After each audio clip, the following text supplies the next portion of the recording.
What's up, everybody? This is the Gridiron Gilly Show. I'm the host, Gridiron Gilly. Here with me this morning, I have Coach Kerry Lane with the New Diana Eagles. Coach, how you doing this morning? Man, I'm doing well. How are you? Couldn't be better, honestly. It's nice and cool outside. I got a mow here in a minute, so looking forward to that. It's week 3 in high school football, but it's starting to feel like playoffs. Man, it's awesome.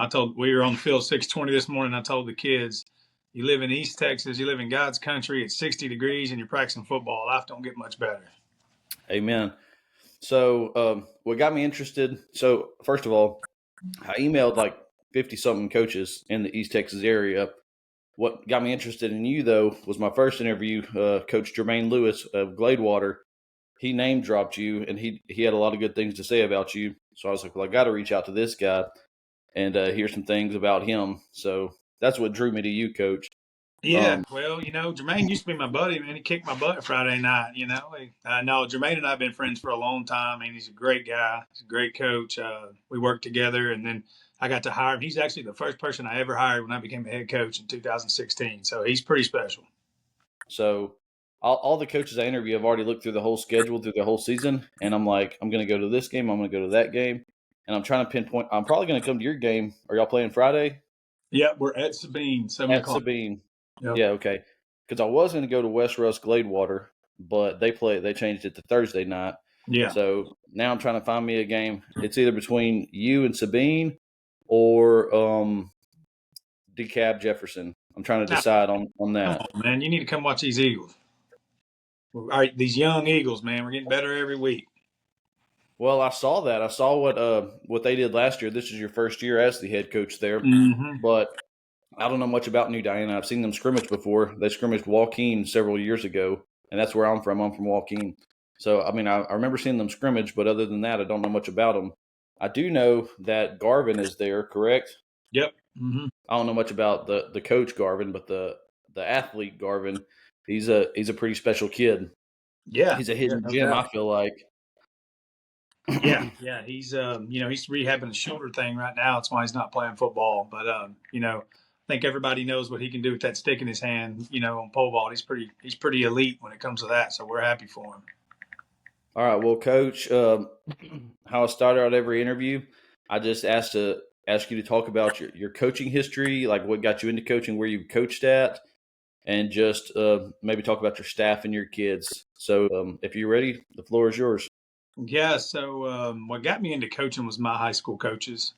I was pretty fortunate. I went to Union Grove, from like 98 to '02. And during that time, Mike Maddox was our head coach. He's since retired, but he's a pretty special guy. And then Coach Metzel, the head coach at Gilmer, he was my quarterback coach.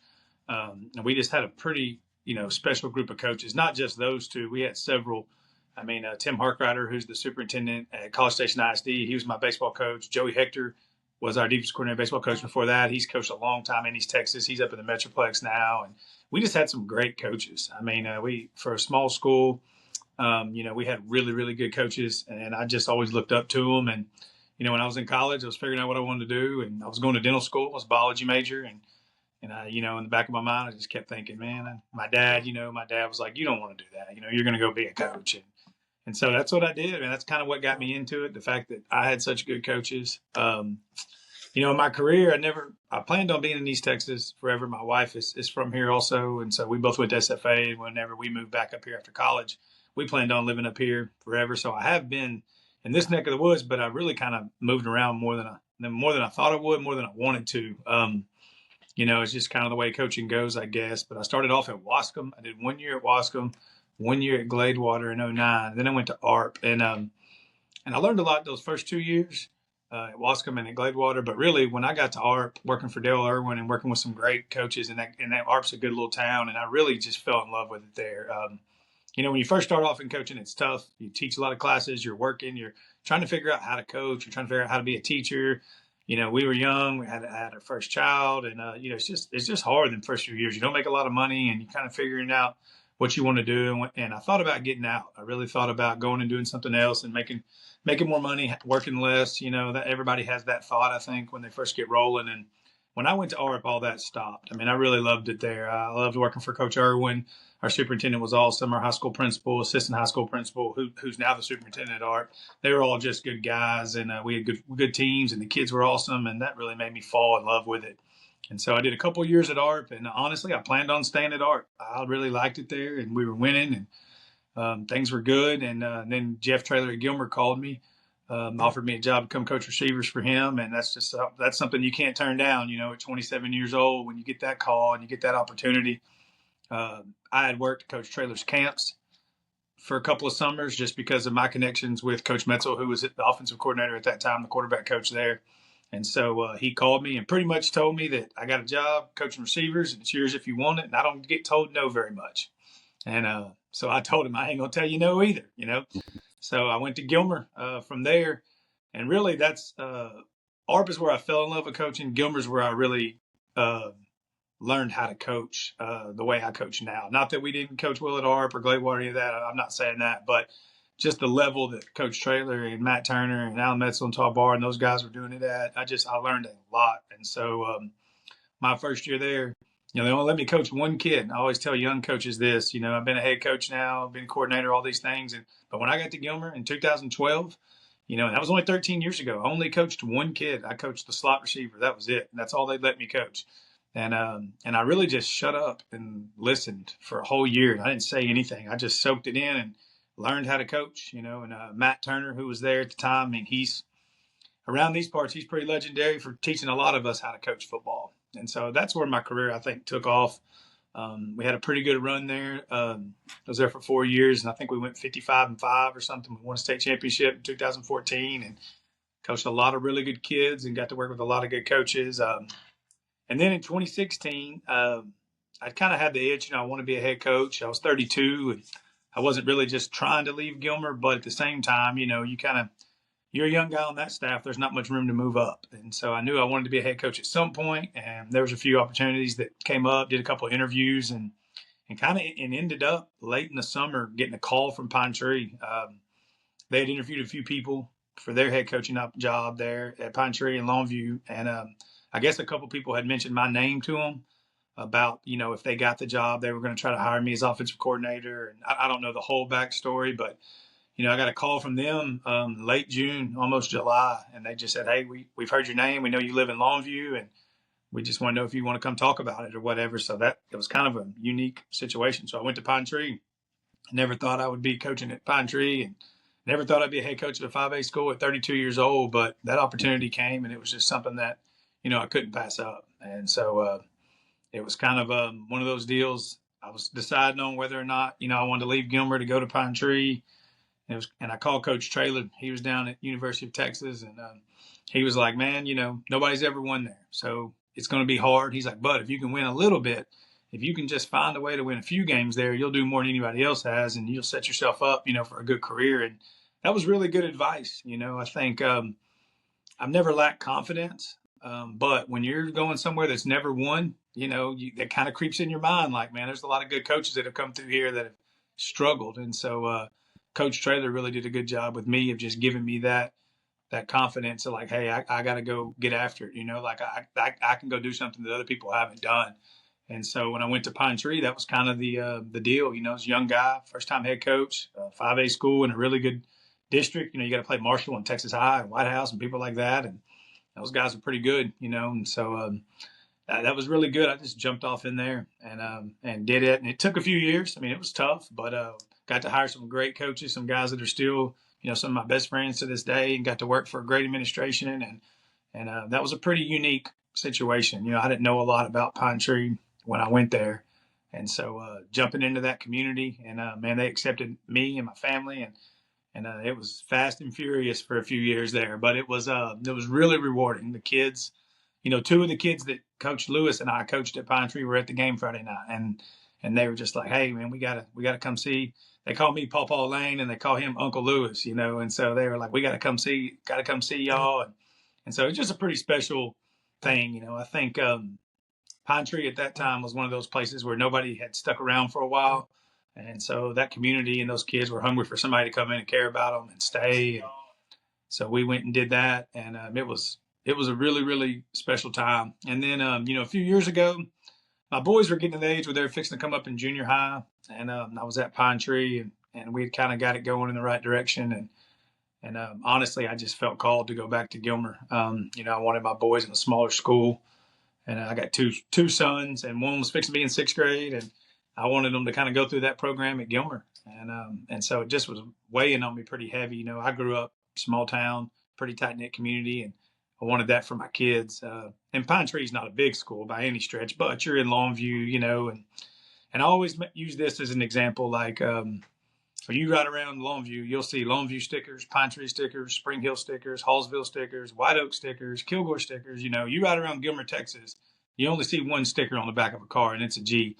And my son was in third grade at the time, and somebody said something about asked him where he went to school, and he said Parkway, because that's one of the elementaries there at Pine Tree, and that just hit me wrong.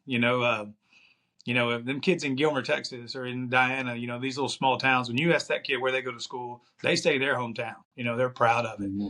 And anyways, not to talk too long about that, but that just kind of led on my decision that we decided to go back to Gilmer. And Coach Mitzel is the head coach there, and he and I are really close. He's like my dad. And so we had a chance to get our boys back there and get into a smaller school. And so that's what we did in 2022, I guess. 2022. Yeah, we went back to Gilmer. And honestly, kind of like what I said before, I thought I was going to retire at Gilmer. We went back. I pretty much said that was it. I had talked to a couple other schools about some other opportunities in the past, but I just wasn't really interested in chasing, the next job or the big job or whatever. So we went back to Gilmer with the mindset of we're going to retire in Gilmer, Texas. And then, it's funny the way God works. This summer, sitting around, kind of wanting to take it easy, lay by the pool, play golf with my son, and kind of enjoy summer, before football hit. And this opportunity came up, and kind of the same situation, just talking to him. And it just seemed like a good fit for not just for me, but also, for my family, for my boys, get them in an even smaller school. And we got a lot of friends here. Both of my sons have a lot of friends in this community. So it just seemed like a good fit. I know that was long, but that's kind of the quick version of the coaching bouncing around. No, that's completely fine. My shortest interview so far has been 17 minutes. My longest one was a little over an hour. So let's get somewhere in the middle. Yeah, it don't matter to me, Coach. I'm off work today. All I got to do is mow my grass, and that's it. Yeah, I was reading in the magazine. I saw you got a lot of talented kids. You got the Johnson brothers, correct? Yep. Oh yeah. Okay. Yeah, you got the quarterback, and then you got the defensive lineman or linebacker, whatever he was. Yeah. Mm-hmm. But obviously, you got some hidden gems there. I feel like last year, 3A Division II, Region 3, District 11, you weren't there. However, New Diana got first, Troop, second, ARP, West Rusk, Elkhart, Winona, Buffalo. This year, the experts have Troop, ARP, New Diana, West Rusk, Elkhart, Buffalo, and then Winona in that specific order. You mentioned coaching at ARP. Was you there in 10 and 11, you said? Yep. Mm-hmm. Okay, so we actually at Walking, we played them those years, and they were really good. Yep, yes, we were games that year. I remember going down there and playing you guys at Joaquin, and I didn't coach defense mostly. I just mostly coached offense. But running that old, I don't know if you call it slot T or whatever, they've run down there for years and they're good at it. Double wing. Yeah, double wing. Yeah, we all pulled both guards opposite directions and ran the quarterback up the middle. And I remember our defensive coordinator was hot, boy, and y'all had a good little play on it or whatever, and we ended up beating y'all. But I mean, I was always impressed with the kids down there. I mean, tough country kids and play hard. And but I don't know why I remember that, just because I was sitting on the sideline. And anyways, and we ran guards, obviously, like most people do. Y'all pulled both guards away and ran the quarterback right the middle, and he probably got about 30 yards. It was probably the biggest play of the night, and our defensive coordinator was ripping him because he had prepared them for it. He had gotten them ready for it, and y'all ran it on us anyway, and it worked, so he was hot. So yeah, you have a very good memory. I remember that too, though, because that's what everybody does. You read the guards, and I remember that was the big thing that we had talked about. I was a freshman that year, but my brother was a senior, and the year before that we played ARP and got goose egged. I think we got goose egged this night too. I'm not sure, but I don't remember the score. No. I remember ARP was always really tough, and they still are. Yeah, but even really back then when we had to play them, I hated it. But yeah, I remember that. They pulled both guards, and then Will Vaughn, he ran up the middle, however many yards it was. Yep, I remember that. I talk about that to this day sometimes whenever me and people get to talking about the good old days. Those teams still do that, man. All them wing tee or slot tee or whatever. I was watching some video last week on the team, and they did it. They pulled both guards opposite directions, and everybody flew out of there. You usually get one or two out of it, so it's handy. When I You want talk, me to talk about our team this year? I know you yeah, kind of mentioned the absolutely. roster, yeah. So, last year they had a really talented group. We graduated 17 starters from that team from last year, and I knew that coming in. I didn't know a lot about Diana, even though it's 8 miles from my house or whatever. But I knew that they had a really good group and they had a really special year last year, and so everybody was kind of like, oh, it's going to be a rebuilding year and all that. Well, I don't believe in rebuilding years. I know these seniors don't want to hear nothing about a rebuilding year. I knew we had DeJuan back. He's the quarterback. I know he's a pretty special player. And other than that, I really didn't know that much when I took the job. But when I got here this summer, we've got some good football players. We have several. When you mentioned Duda, DeJuan's brother, he plays defensive end and fullback. He's a good football player. PJ Jones was one of the returning starters. He plays receiver and safety. He's a really good football player. Hunter Davis is an O lineman, D lineman. He's a returning starter. Andy Arona, a returning starter. So we got a few that are good. The thing that I like the most when I came here, just around the kids, is that they're hungry. They're good kids. They show up, they work. We just don't have a lot of kids that have played varsity football, and you can see that right now on Friday nights. We look like a young football team out there, and we are young age wise, but we're really young experience wise. A lot of those guys that played last year that were on the varsity didn't get to play a lot. They were behind a pretty special senior group, so they kind of sat on the sidelines and watched those other guys play, and so. Watching us on video right now, that's what we look like. Our kids play hard. We play a lot of kids both ways. That hurt us Friday night against Gladewater. We were getting there and scrapping and battling with them, even though we were a little outmanned. But then in the second half, we just wore down. I mean, we were just tired. And that's it. Small school. You play a lot of kids both ways, and so it's been kind of fun to watch them grow up. I think we'll take another step this Friday night. You know, it'd be nice to play a school a little bit more our size. I know Sabine's a little bit bigger than us, but just from a standpoint of they got a lot of kids playing both ways like we do. Yes, sir. Obviously, start the season, Mount Vernon, Gladewater, 2 losses there, but 2 quality opponents also. This Yeah, I week you're think playing. Mount Vernon's got a really good group this year, and I think Coach Lewis and them got a good group too. Yeah, exactly, exactly. I 100% agree with that. This week you play Sabine, and then do you start district next week or the week after? The week after, we got Sabine, then we have Redwater, and then we open up Okay, district with Winona. okay. My brother, he lives in Winona, so I know a little bit about them. Now, you mentioned Pine Tree a while ago. I wanted to talk about that for a minute. I always heard that Pine Tree was a pretty tough place. And I knew my brother, whenever he first moved to Longview, he had a nice house, but it was on the south side of Longview. So that was a tough place too. Oh yeah. Um, but everybody I talked to up there, man, Pine Tree, I don't know if it was the school system or just the area, but it was a tough place. So kudos to you for going there and being able to win those games like Coach Traylor was talking about. If you could just go there and win some games, you'll do better than anyone else. And that's a question I had asked Coach Lewis. I think he's the only coach I asked this question to, but I had asked him, would you rather go to a program that has never had success, or would you rather go to a program that's only had success? Yeah, if you're asking me, yeah, I've done both. I'll say this: I went to Gilmer and they were already winning, and I will say this: that was a lot of fun. It was a lot of fun coaching kids that expect to win, and they know how to win. They know what it takes to win. The community expects to win. You go to Gilmer, Texas, and if you're not winning, at halftime by 20, 30 points, they're mad. They're pissed. They expect to win, and that's fun. That's a fun thing to be a part of. And then I went to Pine Tree, and they hadn't. When I got there, they hadn't made the playoffs in 15 years. Hadn't won a playoff game in almost 50 years. Um, so there was a lot of things that you hadn't done. And, to answer the question, to me, I guess, taking that job and then taking this job, I guess I like the idea of a challenge. I like the idea of let's get in there and do something that somebody else couldn't do or they haven't done in the past. And I like that. We always talk about this as coaches, like the way up is way more fun than getting up and trying to stay up, and I think you see that a lot in sports. The climb is fun. It's exciting. Like I think about Pine Tree. My first year at Pine Tree, we beat Hallsville, and that's kind of a rivalry, Pine Tree and Hallsville. And I didn't realize it. In fact, me and my wife were fixing to go down to see Coach Traylor. He was coaching at University of Texas. We were going to leave that Friday night and drive down to Austin and go watch the game and go see Coach Traylor and just kind of get to enjoy a Texas game and do all that, kind of get some of the perks of knowing one of the guys on staff.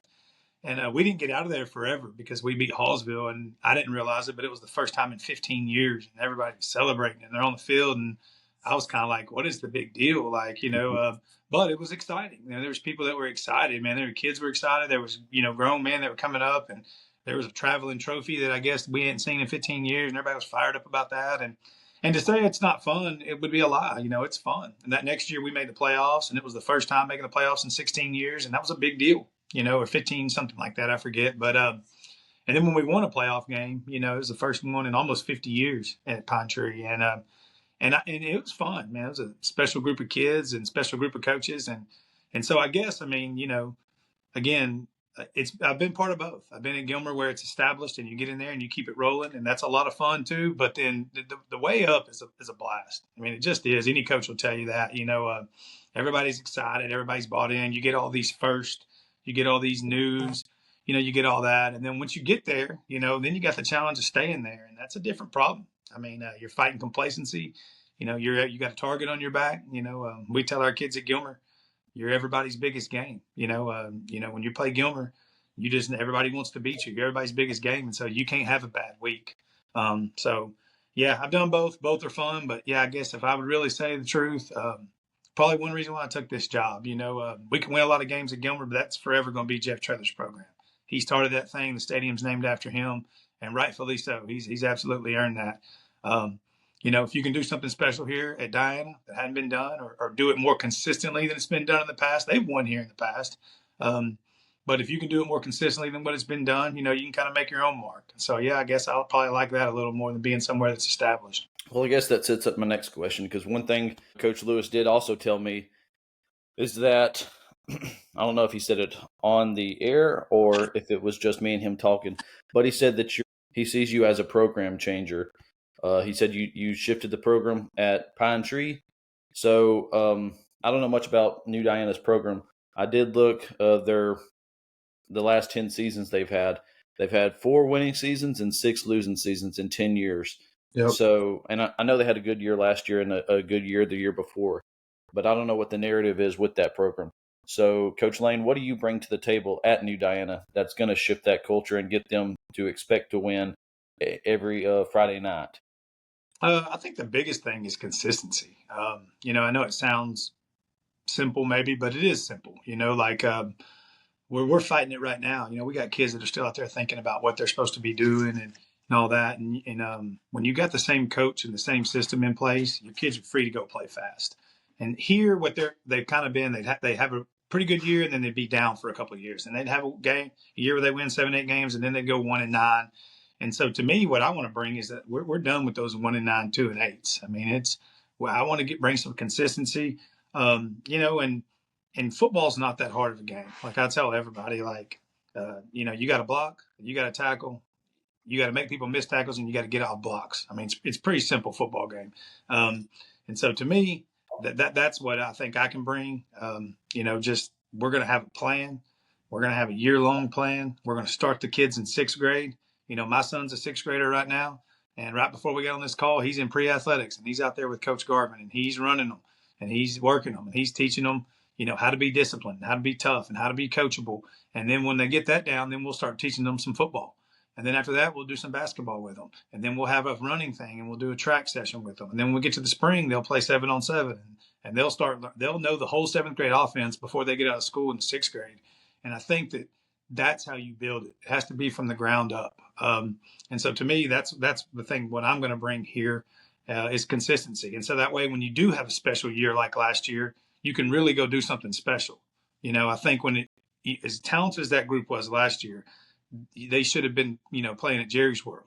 But the only reason why they weren't is because there wasn't consistency.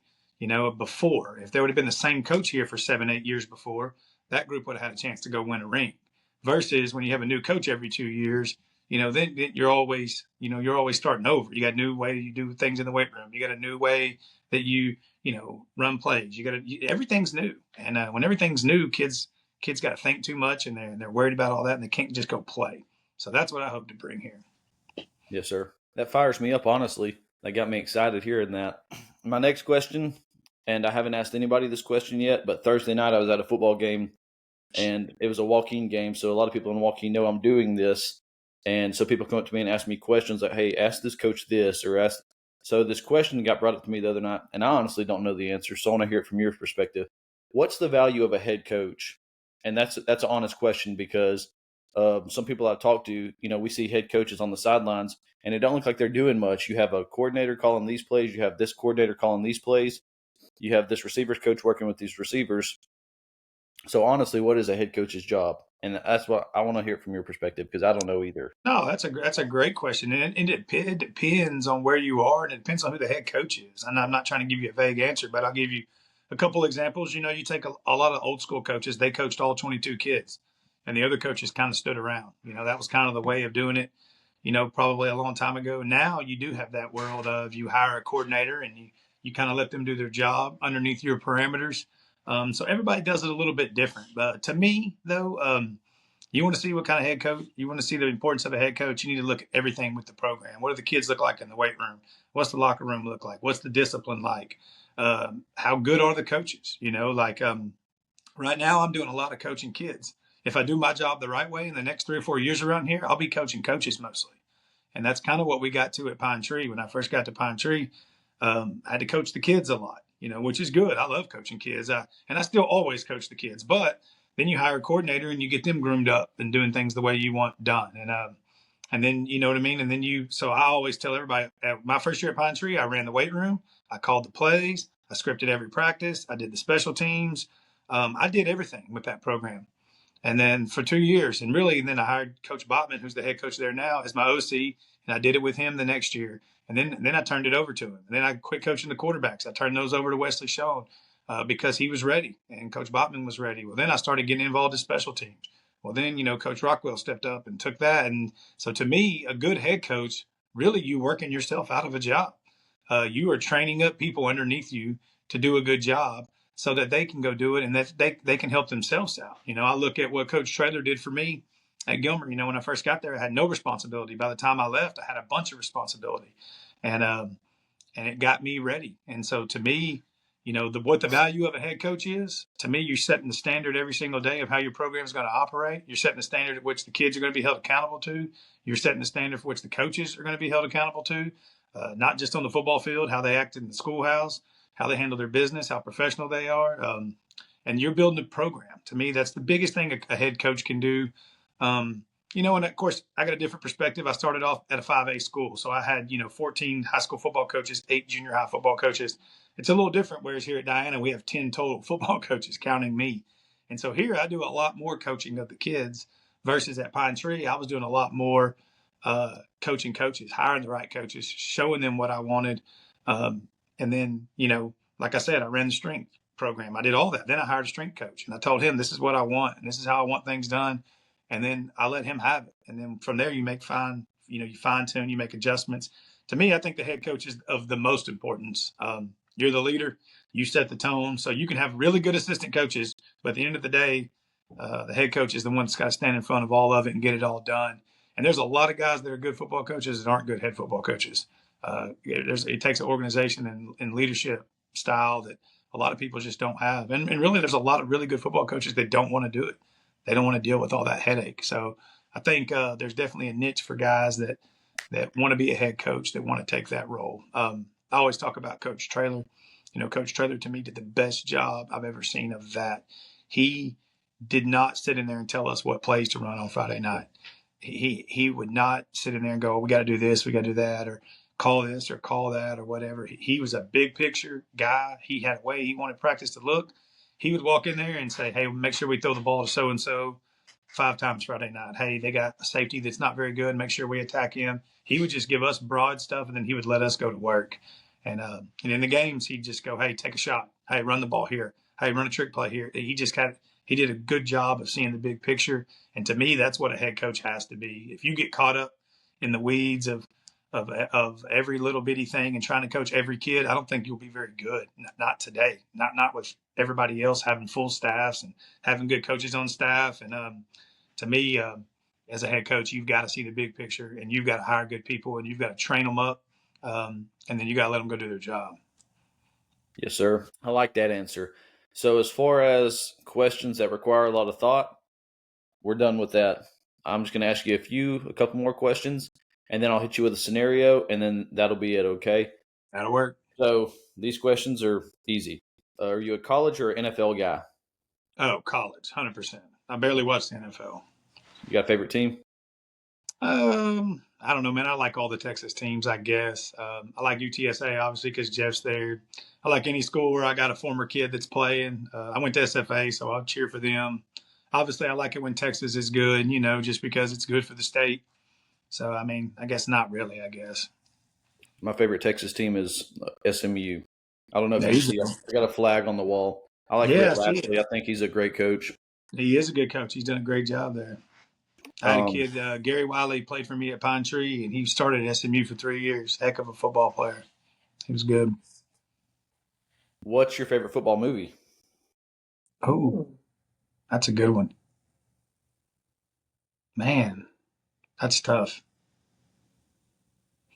Maybe that one does require thought. I know. There's a lot of good football movies, man. It's got to be Remember the Titans, right? I mean, it's just what a great movie. True story, for the most part, I guess. Yeah, it's got to be Remember the Titans. I always say Friday Night Lights, and then We Are Marshall. Coach said that last night when I interviewed him, and I was like, "Yeah, that one's always slept on, but it's Yeah, also a that's true a good story." one. So I love true Yep. story. I'm a true story guy. See, I'm a book guy, so I read Friday Night Lights, and it's way better than the movie. I'm one of those guys. Like the book's always better than the movie. So I guess if they wrote a book about Remember the Titans, I'd probably read it, like it more. I'm a book guy too. I like books better than movies, honestly. I just Yep. haven't read a lot. I read a lot of biographies, like Bobby Bowden. I read his book. Yep. Nick Saban. I've read a few of his. I can probably go be a coach as much as I've learned. Come Uh, on, man. Hey, get you a whistle and get to work. We need a bunch of them. I know. I'll probably coach my son. He's 16 months old, so whenever he gets older, I'll probably coach his little league team There you go. Hey, that'll humble you right there, coaching them little ones. for sure. Next question: would you rather win a game 6-0 or 52-48? Oh, I'm gonna say 52-48, man. I'm an offensive guy. I'm just being honest. If we score 6 points, I'm gonna be pissed. I'll be glad we won, but you know, yeah, I wanna see us go execute on offense. Game-winning touchdown or goal line stand? Oh, goal line stand, no doubt. I know I'm an offensive guy, but if you can stuff somebody from getting in to win a game, that's a good feeling. Yeah, I've seen both done, and shoot, I've seen a kickoff return for touchdown to win a game with like 7 laterals. I've seen, just a Hail Mary touchdown, and I've seen a Oh, goal yeah. line stand stuffed on all 4 downs from like the 1 or 2 yard line. Yep. And it's all exciting, but I think the defensive stop takes the cake because, like a coach, I think Jefferson's coach when I interviewed him the other day, he was talking about a lot of kids would just lay down at that point and just let them score the points. Yep. So yeah, I mean that's my stance. I take on that. All right, I'll hit you with a scenario. Ask all the coaches scenarios. This one, I feel like this one you'll probably answer pretty well. You're in a district game. Let's say it's whoever. It don't matter who it is. This is a district game though. We're tied. Let's say it's 14-14. You just went for it on 4th down and you turned the ball over.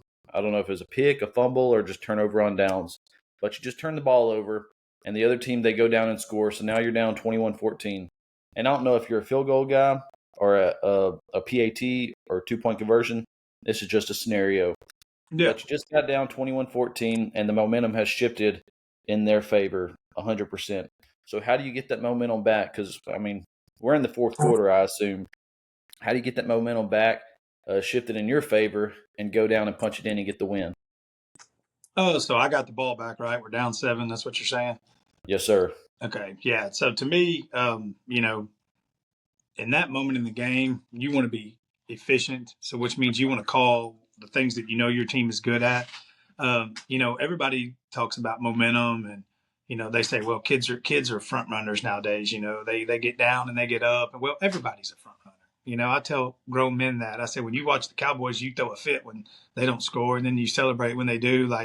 So to me, how you get back momentum is do what you know your kids can do what you know they're good at, and then when you have an opportunity to strike. I mean, I'm a big take a shot guy, get at, I'm trying to be explosive on offense, and sometimes that hurts us because But to me, I'm trying to find a way to get back that momentum because kids just play better when things are going good. I don't care what anyone says. My kids do, your kids do, Carthage's kids do, Longview's kids do. When things are going good, you play a little better. You got a little more pep in your step. So to me, if I'm in a tight ball game, fourth quarter district ball game, and I just got the ball back with 7 points, I'm going to make sure I'm running what I know we can execute, what I know we can be good at, and I'm going to try to get the ball to a kid or kids that can make somebody miss and make a big play because it just takes one spark. Yes, sir. Absolutely. I figured that was the answer I'd get, and I like it. It's probably my favorite interview, honestly. And you said you wanted to keep it between that 17 and an hour mark, and we're right there. Yeah, So last question, Coach, and I'll let you get out of here. Say I decide to make the trip to Diana to watch you play some football this year. I'm not sure. I'll have to look at your schedule and see what home games you got. But say I make the trip up to Diana sometime this year to watch you guys play. I'll probably be at Sabine this week, like I said. But say I make the trip to Diana. I'm going to get hungry along the way. So what's a good spot to eat at in Diana, Texas?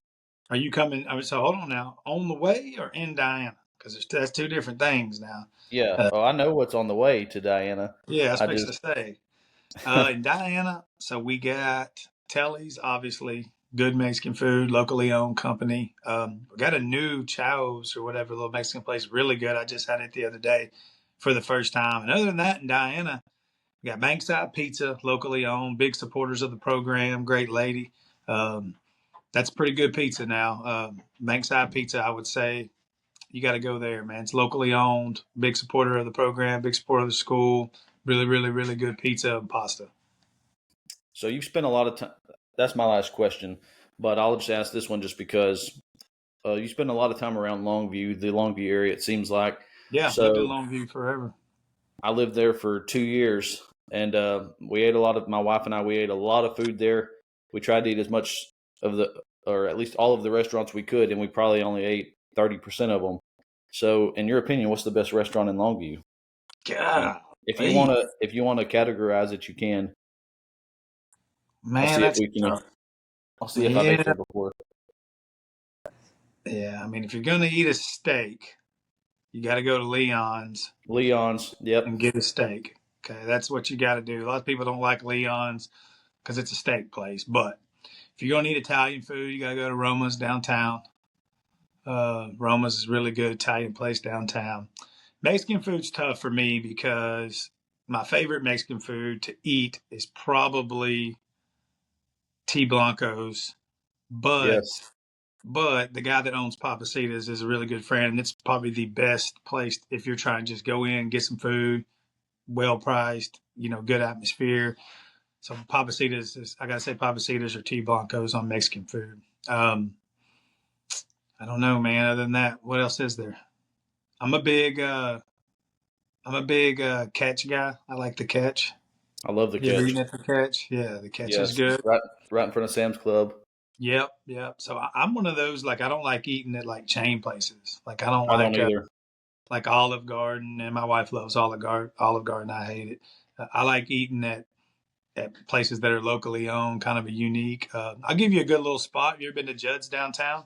Yes, I have been to Yeah, Judd's. Old Judd's a I good was going guy. to He's a mention them. Lobo. He's a Lobo, but we don't hold that against him. Other than that, he's a really good dude. He's got a good spot downtown. That's what. Whenever you said Roma's downtown, I was going to mention Judd's. Only thing I would add to that, T Blanco's. That's a great date night place, in my opinion. Me and my wife's been there several times. Yeah, Um, I can't remember the name of it. I think it's Sombrero. It's El on. Sombrero. Oh It's on yeah. Gilmer Road. Yep. It used to be on like McCann, I think, but they moved it Yep. to El Gilmer. Sombrero. Yep. Really Yes, good. that's another good one. But other than that, uh, I've ate at a lot of places there, man. And Have you had Sunbird barbecue? Sunbird. Yeah, I know where that's at, but no, we never did have that one. it's the guy that used to do the barbecue for the Bodacious down on Marbling, South Longview. Man, unreal, unreal. It's really good. You need to try it. No, we stayed at Summerbrook on Bill Owens when we lived there, so we ate pretty everywhere on the loop you can eat at on 281. We ate everything they had to offer. My wife, she's a big pizza person, so we had probably every pizza place in Longview. What's your favorite? There's only one right answer here. If it's not a chain, Pizza King. Come on, brother. I knew you were good people. Yep. I knew.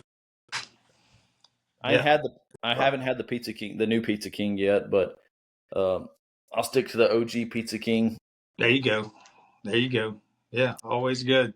Yeah, we lived in Longview. We just moved to Gilmer last year. We've always lived in Longview before. So my wife, that's where her business is at, and so we've always lived there. Yeah, I enjoy living in Longview. I kind of like living out in the country now. We kind of live halfway between Gilmer and Diana, and that's kind of nice. The boys can fish and ride their side by side and kind of do all that. So, but yeah, I like Longview, man. I know it kind of gets a bad rap, but we've been here a long time. I enjoy living there.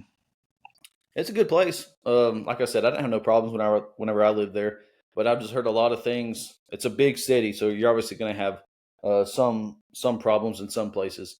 But I just heard a lot about certain places, and I was like, well, I'll stay away from those places. Yeah, there's a few spots on the south side you probably need to stay away from, and there's a few spots over there on that west side, in that Pine Tree. There's a couple of neighborhoods over there that a little bit rough, but for the most part, there's a lot of great people in Longview, Texas. Exactly. I can't argue with that. Well, Coach, that's all I got. I appreciate the interview. Hopefully, we can do it Yep. again sometime later in the year. Yeah, Um, appreciate it, man. I got one this evening. But other than that, Who you got this evening? Travis McLean, Mount Vernon. Travis McClain. Yeah, good dude, man. I just met him, man. Nice guy. I like him. Yeah, he's got his own podcast too. I found that out, and I've been listening to it. So you got Seems some pretty competition. intelligent. Do what? That's it. So you got some competition, huh? Well, his podcast is like he's got good equipment, and it's him and another guy, another coach. I think he's from Georgia, but it's like a coach's show for coaches. So like I listen to it, but a lot of things they say it's like over my head. I'm like, yeah, whatever he Yeah, said they're is talking right. ball, probably. Yeah. Yeah, they're talking schematics and stuff like that. Yep. But yeah, man, that's all I got. I hope you guys stay healthy. All Like I right, man. said, Appreciate it. very good chance I'll be in Sabine or Gladewater this weekend to watch y'all play. 7 o'clock Friday. We're 7 o'clock Friday. Yep. Okay, yeah, I can definitely make that one, Coach. Well, y'all Great. stay healthy. All right, take care.